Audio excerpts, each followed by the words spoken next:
Hello everyone, this is Pritika Patel working as an assistant professor in Computer Engineering Department of Mahatma Gandhi Institute of Technical Education and Research Center Navsari. Today in this session we are going to discuss about achieving sustainable success, which is the topic of subject Contributor Personality Development Program of third year 5th semester. Now first of all we are going to discuss about what is vision. A vision is an idea of the future.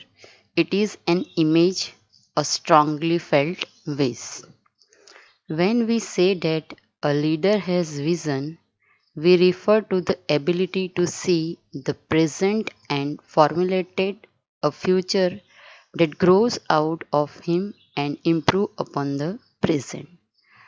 For leader, a vision is not a dream. It is a reality that has yet to come into existence.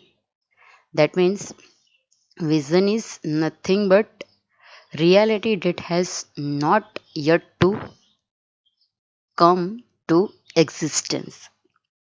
So it is not a dream. We have to make it as a reality. That is the vision. So we can say that vision is an idea of the future. It is an image or strongly felt wish. So it is a wish that we have to fulfill. Now, what is success? Success has different meaning for each of us. For one person, it is could be a general sense of happiness. Another might think of success as meaning make a lot of money and accumulating wealth.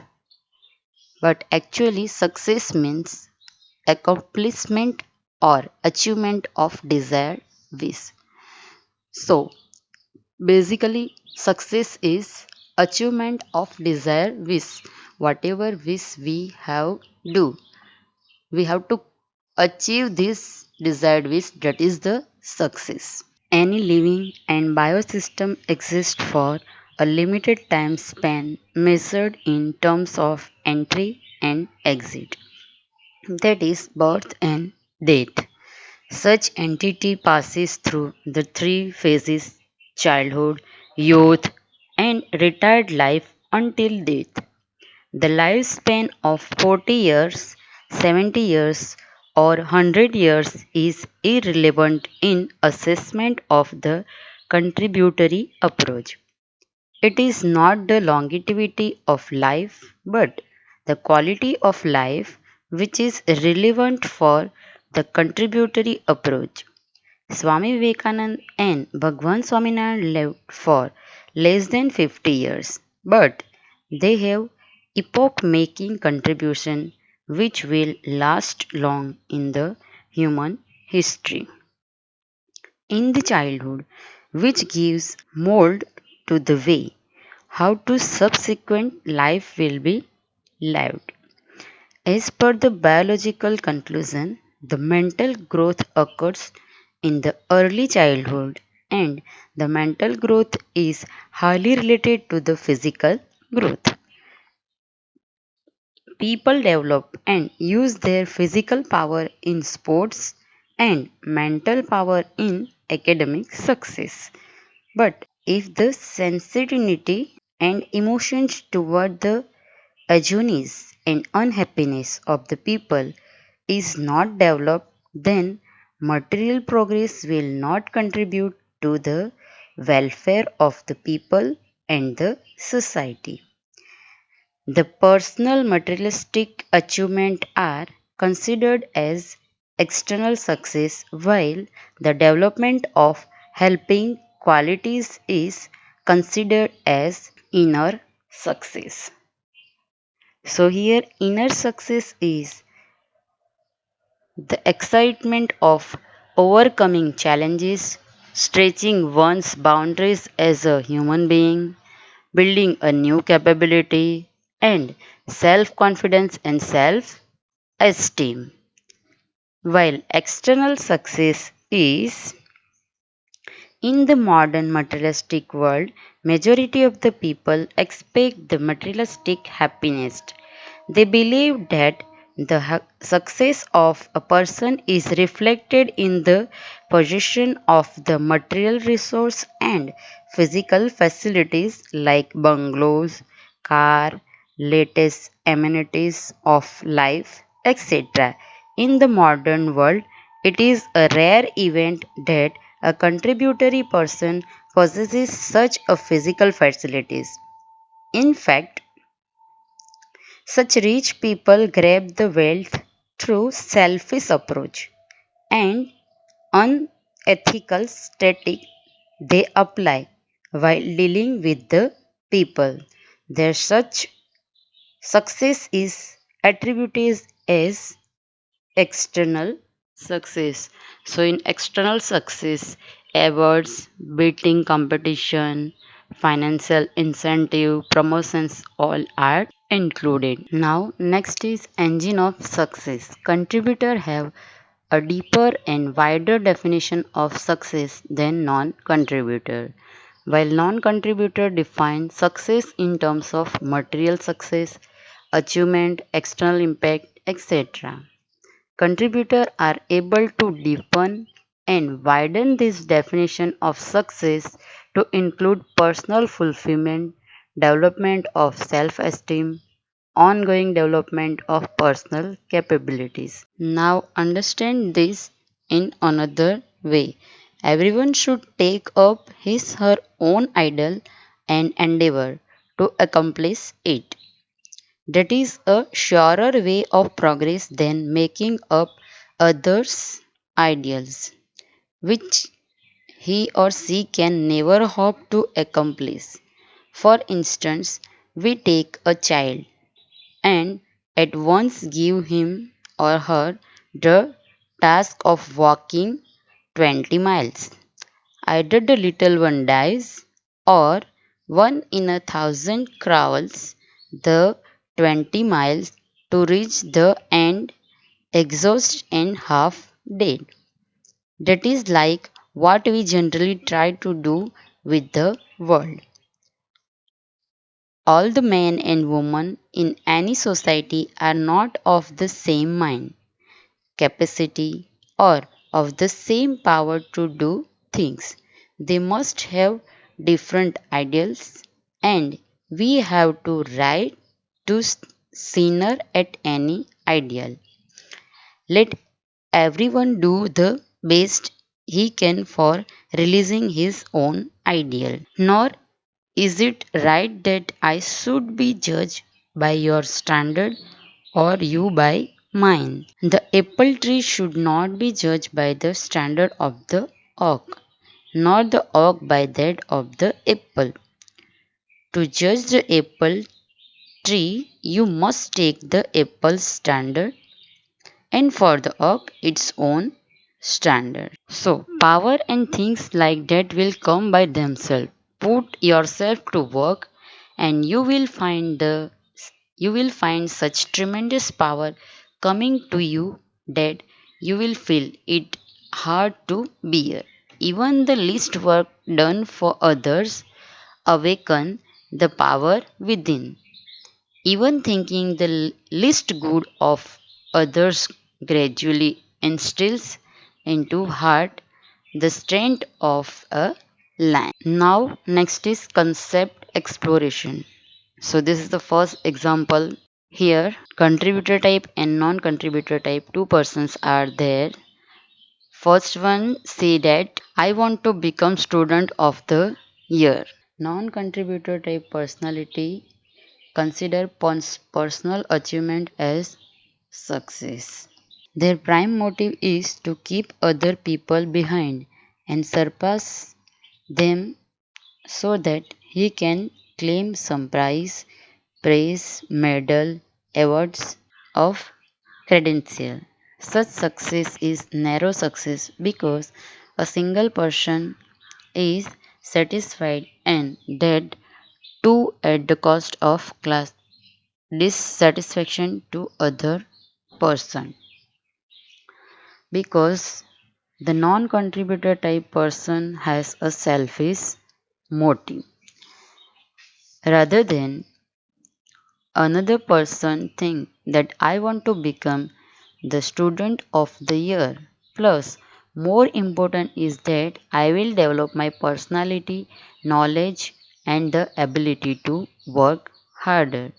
So, they want external success plus internal success. So, this person is like contributor type person.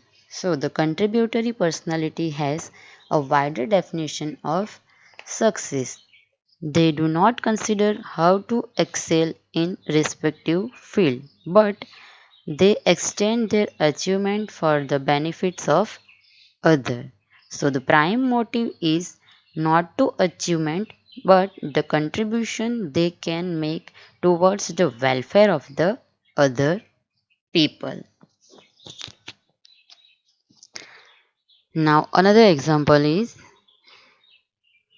the person who want only external success, that is non-contributor type person. So they think that I should now target to become the head of department. So they only think about external success. So this person is non-contributor type person. Whereas in another case, this person think that I should now target to become the head of department plus I should prepare myself for the challenges of such a post. So this person think about external success plus internal success. So this person is non-contributor type person because welfare of people is the prime motive of non-contributor type person. They keep on entering effort without expecting any success or reward. Success and rewards are secondary to because this contributory type person prepared themselves for the challenges of such a post. Another example is non-contributor type person only think about external success. So they think that I want a bonus, so I will work for the target given. So this non-contributor type person only think about herself only. Whereas the contributory type person think that the bonus offered for meeting target will only be an additional benefit. Plus, more important, I want to experience the challenges of working for a target and the joy of achieving it. Where you or someone you know were part of group trying to achieve some goal where through the goal was not accomplished for various reasons, you all thoroughly enjoyed the process and felt it was worth it. The excitement of working together, the energy created in the group, the thrill of overcoming challenge and finding solution. This is the sense of achievement. So contributory type person always think about excitement of working together and overcoming challenge and finding the solution. Another example is the non-contributory type person think that I want the best scientist award in this year. So they only think about external success. Whereas the non-contributory type person think that I want the best scientist award this year. So they only think about an external success. Whereas in contributor type person think about external success plus inner success.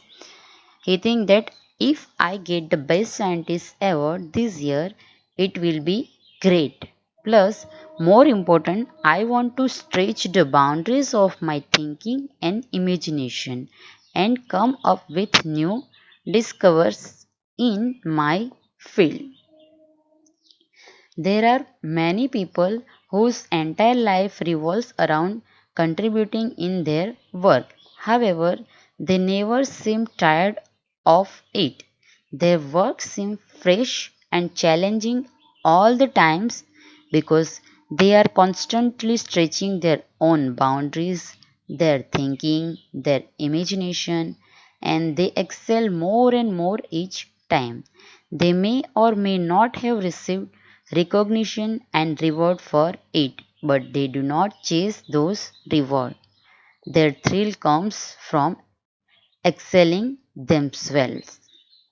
So, the contributory type person always stretch the boundary of thinking and imagination and achieve the goal. Now, another example. In this example, non-contributory type person think that I want a promotion so I must perform well. So they only think about own growth. So this is external success, whereas a contributory type person think about external success plus inner success. So he think that getting a promotion is great. Who doesn't want one? But more important, I want to develop the capability of my team members and my own capabilities as a leader so that all of us can do well. You were put into a new role or a new situation that you had never handled before, where you were forced to develop many new capabilities within yourself to deal with it. Irrespective of the outcome of the role or situation, you felt accomplished because of the new capabilities you learned. So, the contributory type person always think about develop the capability of their self and team members also. Now next is fruit of success. If we are trying our best to achieve internal success, external success will automatically come to us. External rewards go hand in hand with internal rewards. External rewards are implicit with internal rewards.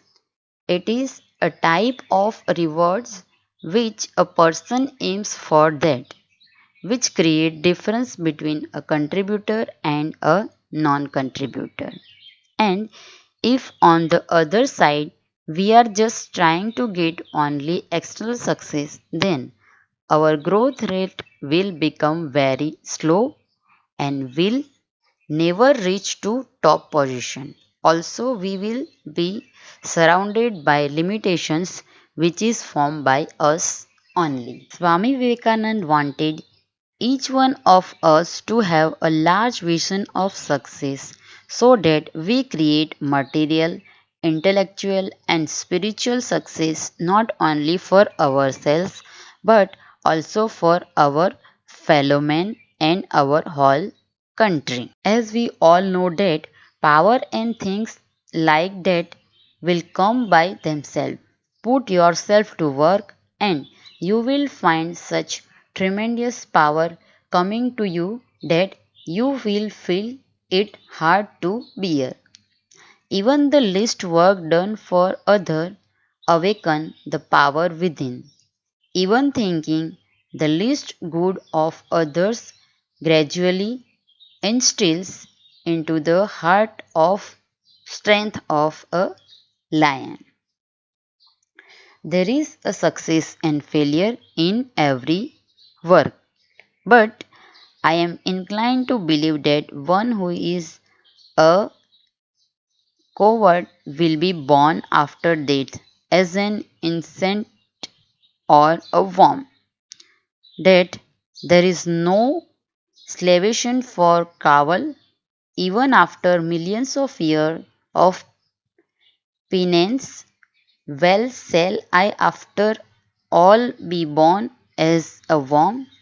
In my eyes, this world is merry play, and it will always remain as such.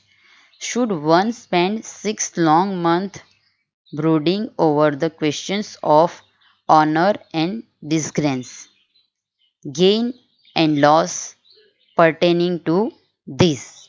So, basically, achieving sustainable success is nothing but achieving a stable success which we get, that is not quickly ended but it is for long life. That is the main aim of this session. Thank you.